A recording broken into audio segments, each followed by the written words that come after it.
নমস্কার বন্ধুরা, আশা করি আপনারা সবাই ভালো আছেন। নতুন একটা পর্বে আপনাদের অনেক অনেক স্বাগত। আর আজকে আমি কোনো রেসিপি নিয়ে আসিনি, আজকে আমি একটা টিপস দেখাবো আপনাদের। আগেও অনেক টিপস দেখিয়েছি, তা আজকেও এরকম একটা পরিষ্কার করার টিপস দেখাবো, যেটাতে আমাদের উপর জিনিসগুলো পরিষ্কার করতে হয়। বাড়ি ব্যবহার করতে করতে অনেক নোংরা পড়ে যায়, সেগুলো পড়লে আর পরে ভালো লাগে না। তা সেটারই আজকে পরিষ্কার করার পদ্ধতি দেখাবো আপনাদের। আপনারা অবশ্যই ভালো করে দেখবেন ভিডিওটা। আর যে সকল বন্ধুরা এখনও নতুন, যারা চ্যানেলটা সাবস্ক্রাইব করেনি, অবশ্যই সাবস্ক্রাইব করে রাখবেন। তাহলে শুরু করি ভিডিওটা, অবশ্যই আপনাদের ভালো লাগবে। তো আমার ঘরে থাকা রূপোগুলো দেখুন কতটা নোংরা হয়ে রয়েছে। এগুলো নিত্য ব্যবহার করা হয়, আপনাদের আমি দেখাই। এই দেখুন, এই দেখুন এগুলো কতটা নোংরা হয়ে গেছে। এই দেখুন, এই দেখুন হাড়গুলো কতটা কালো কালো দেখাচ্ছে। তো এইগুলোই আমি আজকে পরিষ্কার করা দেখাবো আপনাদের। তো আজকে পরিষ্কার করব আমি একদম ঘরের উপকরণ দিয়ে। আর এই দেখুন চা নিয়েছি, চা তো সবার ঘরেই আছে। তো চা তো সকাল সন্ধ্যে সবার বাড়িতে হবে, এটা তো ঘরে সবসময় প্রয়োজন। তো এই চা দিয়ে আমি আজকে পরিষ্কার করব। তার প্রথমে উনুনটা জ্বেলে নেব। এবার যেটা করব, একটা ছোট কড়াই বসিয়ে দেবো চা বানানোর জন্য। এবার দেব জল। জলের পরিমাণটা কিন্তু অল্পই রাখতে হবে, বেশি লাগবে না। এই যে নিয়েছি 1 চামচ চা পাতা, দিয়ে দেবো।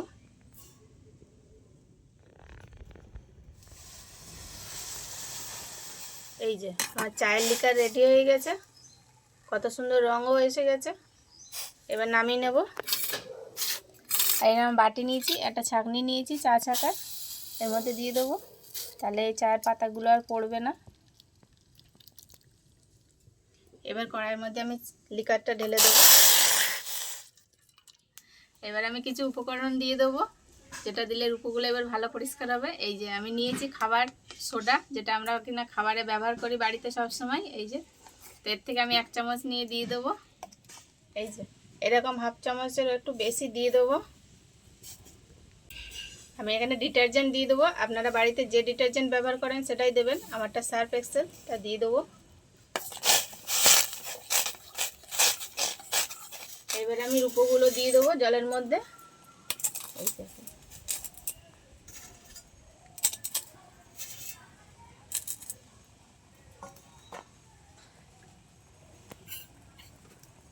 এইভাবে একটু নেড়ে 30 সেকেন্ড মতন একটু ফুটিয়ে নেব। এই দেখুন এখনই মনে হচ্ছে কতটা পরিষ্কার হয়ে গেছে। এই দেখুন চায়ের লিকারের রঙটা কালো বলে ভালো বোঝা যাচ্ছে না, আমি আপনাদের পরে দেখাচ্ছি নামিয়ে পরে। এই দেখুন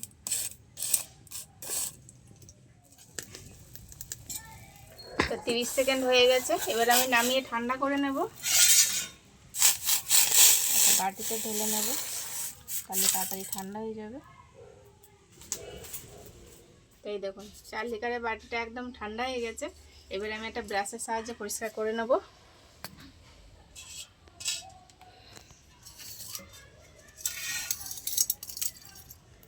এরকম করে একটা একটা করে তুলে নেব। এই দেখুন এখনই দেখুন কতটা পরিষ্কার হয়ে গেছে, আরও তো একটু ডললে আরও চকচক করবে একদম। এই দেখুন, এই দেখুন কতটা নোংরা বেরোচ্ছে, আর এই জায়গাগুলো কতটা পরিষ্কার। আর এই দেখুন এগুলো ডলা হয়নি, এগুলো কতটা নোংরা। এই দেখুন, এই যে আর এইভাবে একটু আলতোভাবে হালকা ডলা দিলেই কিন্তু এই দেখুন চকচক করছে কি সুন্দর। এই যে কত সহজেই পরিষ্কার হয়ে যাচ্ছে বন্ধুরা। তো একদম কম খাটনি আর খরচ তো হয়ইনি বাড়িতে থাকা উপকরণ দিয়ে, যেগুলো আমরা নিত্য ব্যবহার করি। তাই আলাদা করে আর এর জন্য কিছু লাগবে না। এই দেখুন হাতে যদি 5 মিনিট সময় থাকে, তাই এই কাজগুলো আপনারা বাড়িতেই করে নিতে পারবেন, আমাদের দোকানে যেতে হবে না পরিষ্কার করানোর জন্য। এই দেখুন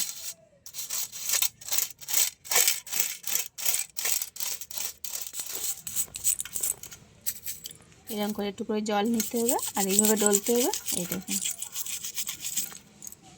একটু উল্টে পাল্টে আলতো হাতে একদম ডলে নিতে হবে। এই দেখুন একটা আমি ভালো করে ডলে পরিষ্কার করে নিয়েছি। এবার এটাকে সাইডে সরিয়ে দেবো, আবার একটা নিয়ে নেব। তা দেখুন এইটা কতটা নোংরা আর এটা কতটা পরিষ্কার। এই দেখুন দুটোর মধ্যে তফাৎটা দেখাই যাচ্ছে কত সুন্দর। এটা এখনও পরিষ্কার করা হয়নি, তা দেখুন কতটা নোংরা। এটাকেও আলতো করে ডলে নেব।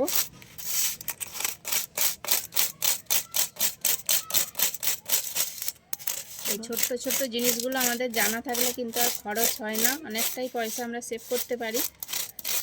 যারা জানেন না তারা তো, অনেক বন্ধুরাই, যেটা এটা আমার জানা নেই কারোর, তারা তো নোংরা হয়ে গেলে চিন্তা করে, বা হচ্ছে দোকানে নিয়ে যেতে হয়, যে যাই সোনার দোকান থেকে পয়সা করে নিয়ে আসি, তারা আবার একটু টাকা নেবে পয়সা করতে। এই সব কথাগুলো ভেবে আমরা কিন্তু বাড়িতেই এগুলো পয়সা করে নিতে পারি। এই দেখুন কতটা চকচক করছে, দেখুন এখনও তো ধোয়া হয়নি, ধোয়ার পরে ভালো বোঝা যাবে।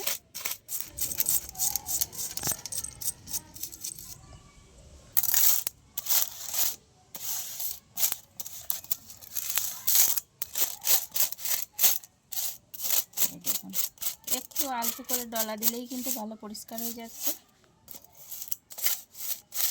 এর জন্য কোনো খাটনি নেই। এই দেখুন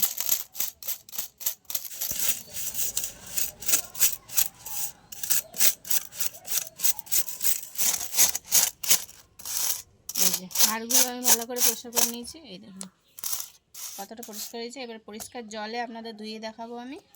আমি এইরকম একটা পাত্রে পরিষ্কার জল নিয়ে নিয়েছি, পরিষ্কার করার রূপগুলো এবার দিয়ে দেবো। এই দেখুন, এই দেখুন কতটা চকচক করছে, দেখুন কীরকম নোংরা হয়ে গেছিলো, আর পরিষ্কার করার পরে দেখুন কতটা চকচক করছে।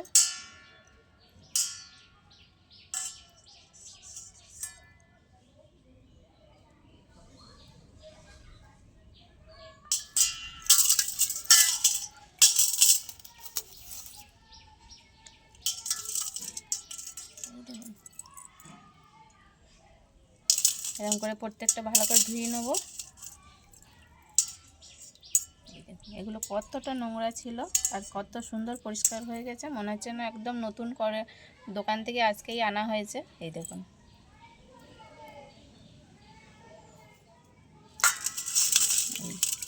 এই দেখুন কতটা চকচকে হয়েছে, দেখুন বন্ধুরা শুধু আপনারা এই দেখুন কতটা নোংরা হয়ে গেছিলো আর কীরকম চকচক করছে। এই পরিষ্কার করার জন্য আমরা যারা জানি না তারা কিন্তু আমরা দোকানেই যাই পরিষ্কার করে নেওয়ার জন্য। তা আজকের পরের থেকে আর আমরা কেউ দোকানে যাব না, এইভাবে বাড়িতে ফলো করবেন টিপসগুলো, তাহলে ভালো পরিষ্কার করে নিতে পারবেন। এই দেখুন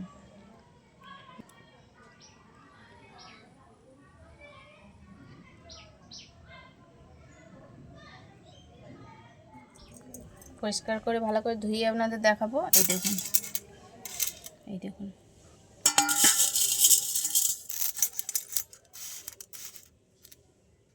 কতটা চকচকে হয়েছে, দেখুন এই দেখুন কতটা নোংরা হয়েছিল আর কত সুন্দর পরিষ্কার হয়ে গেছে, দেখুন।